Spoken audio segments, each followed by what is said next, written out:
नमस्कार, आप देख रहे हैं द क्रेडिबल न्यूज। मैं हूं शालिनी। दोस्तों, क्या कभी आपने गौर किया है कि हमारे देश में कुछ मुद्दे चुनावी मौसम के हिसाब से उठते हैं।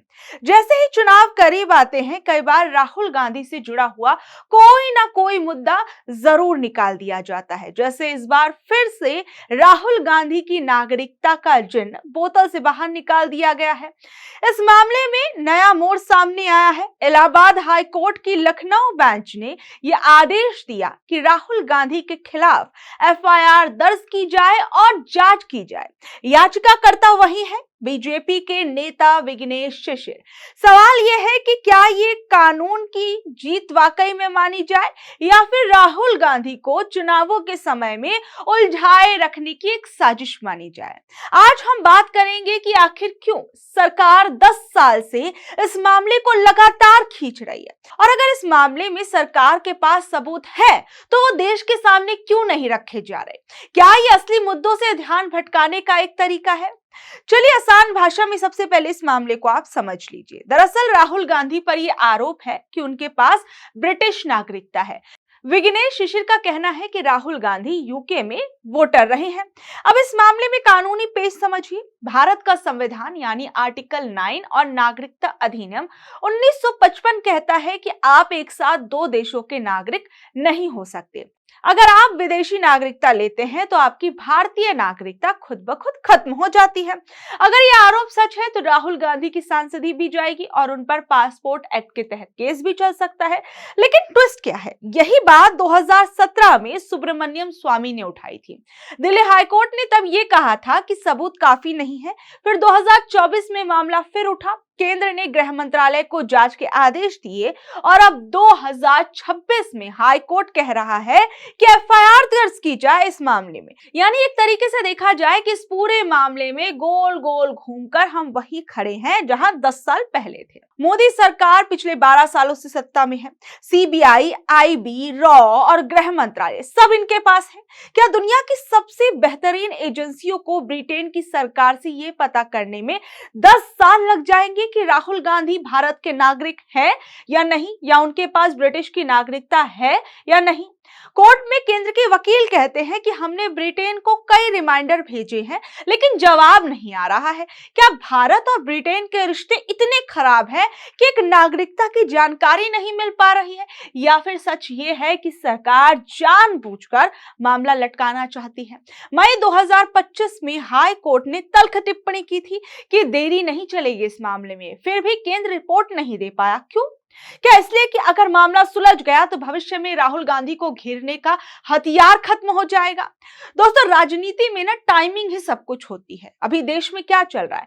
पश्चिम बंगाल के अंदर चुनाव है, वहां वोटरों के नाम काटने पर बवाल मचा हुआ है। महिला आरक्षण बिल पर मोदी सरकार का बिल औंधे मुंह गिर गया और इस पर पूरा बवाल मचा हुआ है। विपक्ष को लगातार जो है वो अब मोदी सरकार घेरने की कोशिश कर रही है। मणिपुर में हालात बिगड़ते जा रहे हैं और वहीं आप देखिए इन तमाम मुद्दों से इतर राहुल गांधी की नागरिकता का चिन्ह फिर एक बार बाहर निकाल दिया गया। और सबसे बड़ी बात आप ये देखिए कि जहां इन मुद्दों पर बात होनी चाहिए उसके अलग, उससे इतर हम क्या देख रहे हैं कि अब फिर वही राहुल गांधी की नागरिकता, सीबीआई जांच, ये तमाम चीजों की बात हो रही है।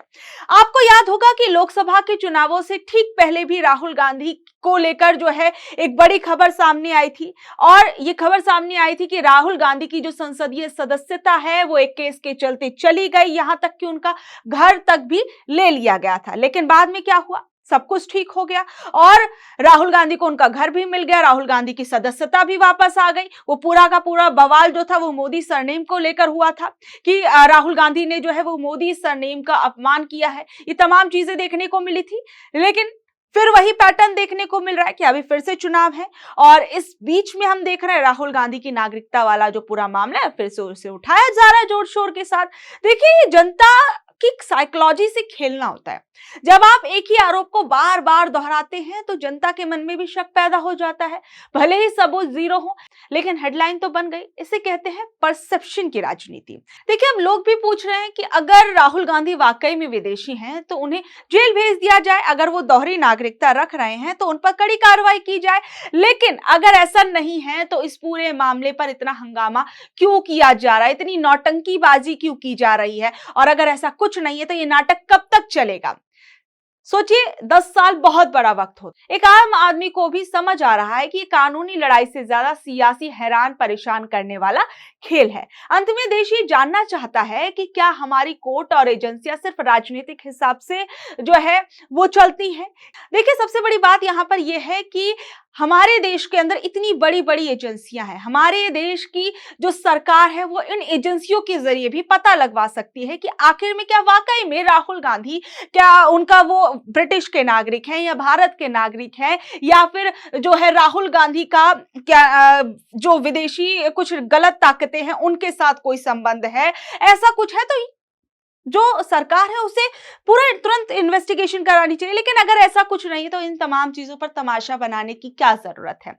इलाहाबाद हाईकोर्ट ने अब सरकार को खुली छूट दी है कि वो जांच करे। अब ये उम्मीद की जाती है कि इस बार रिमाइंडर का बहाना नहीं बनाया जाएगा। दूध का दूध और पानी का पानी इस बार होना चाहिए, और अगर सरकार के पास सबूत नहीं है तो उन्हें देश से भी माफी मांगनी चाहिए, क्योंकि उन्होंने 10 साल तक एक मुद्दे को लेकर लगातार जनता को ये कहा कि राहुल गांधी जो है वो देश के नागरिक नहीं है, वो विदेशी नागरिक हैं, ये तमाम चीजें कही। बहरहाल आप ये देखिए कि जहां राहुल गांधी की नागरिकता का ये मामला चल रहा था, वहीं अभी हाल फिलहाल में हमने देखा कांग्रेस नेता पवन खेड़ा का मामला। पवन खेड़ा ने असम के मुख्यमंत्री हेमंत बिस्व शर्मा की पत्नी पर कुछ आरोप जो लगाए, उसके बाद तो पूरी की पूरी असम की सियासत मानो हिल गई। असम पुलिस दिल्ली और हैदराबाद में उनके घरों पर ऐसे पहुंच गई जैसे किसी खूंखार अपराधी को पकड़ना हो। असम के चुनावों से ठीक पहले पवन खेड़ा ने प्रेस कॉन्फ्रेंस की थी और सीधे मुख्यमंत्री की पत्नी रिंकी भुइया शर्मा को घेरा था। खेड़ा का यह कहना था कि मुख्यमंत्री की पत्नी के पास मल्टीपल पासपोर्ट्स हैं और विदेशी संपत्तियां हैं, जिनका जिक्र हेमंता अपने चुनावी हलफनामे में नहीं कर रहे थे। और अब कायदे से क्या होना चाहिए था, या तो मुख्यमंत्री मानहानि का केस करते या सबूतों को गलत साबित करते, और या फिर आप सोचिए कि बीजेपी की डबल इंजन वाली सरकार है और इस सरकार के अंदर गृह मंत्रालय जो है उसके पास तमाम ताकतें हैं, और पासपोर्ट से रिलेटेड अगर कोई भी चीज होती तो उस पर इन्वेस्टिगेशन की जानी चाहिए थी, और ये तथ्यों के साथ ये बात रखी जानी चाहिए थी कि पवन खेड़ा जो कुछ कह रहे हैं वो बिल्कुल गलत है। लेकिन यहाँ खेल ही पलट गया। असम पुलिस ने खेड़ा पर जालसाजी और धोखाधड़ी की धाराएं लगा दी।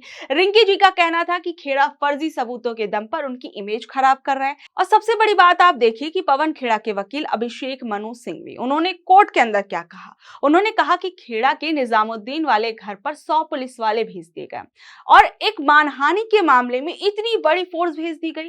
तेलंगाना हाई कोर्ट ने खेड़ा को राहत तो दे दी थी, लेकिन मामला सुप्रीम कोर्ट पहुंच गया। वहां पेच फंस गया। एक गलत दस्तावेज पर सिंघवी साहब ने सफाई दी कि जल्दबाजी में गलत कागज लग गया।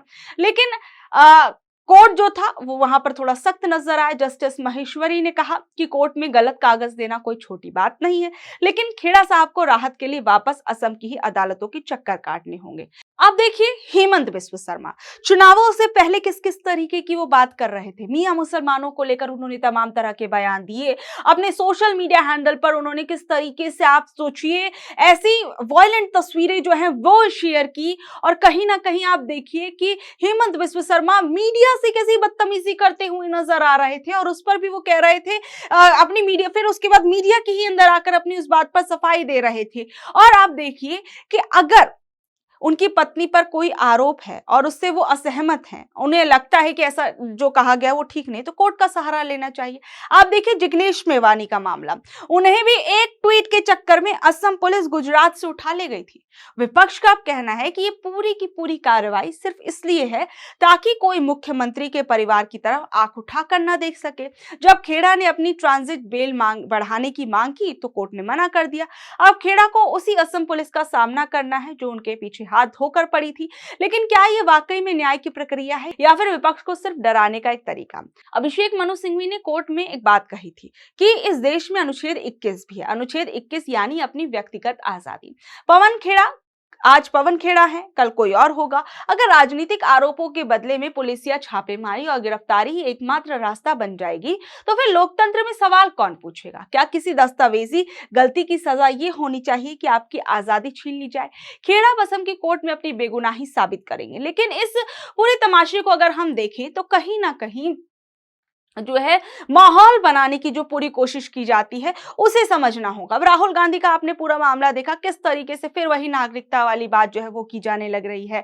हेमंत बिस्व शर्मा वो किस तरीके से पवन खेड़ा के पीछे जो है वो पड़े हुए हैं। अब सबसे बड़ा सवाल यही है कि राहुल गांधी के मामले में और पवन खेड़ा के मामले में कोर्ट क्या कुछ कहता है, क्योंकि जिस तरीके से ठीक चुनावों से ठीक पहले इन मामलों को बहुत बड़ा बनाया गया, इन तमाम चीजों पर आप लोगों का क्या कुछ कहना है, नीचे दे कमेंट बॉक्स में अपनी राय जरूर बताइएगा। और ऐसे ही अपडेट से जुड़े रहने के लिए देखते रहिए द क्रेडिबल न्यूज। मैं हूं शालिनी, धन्यवाद।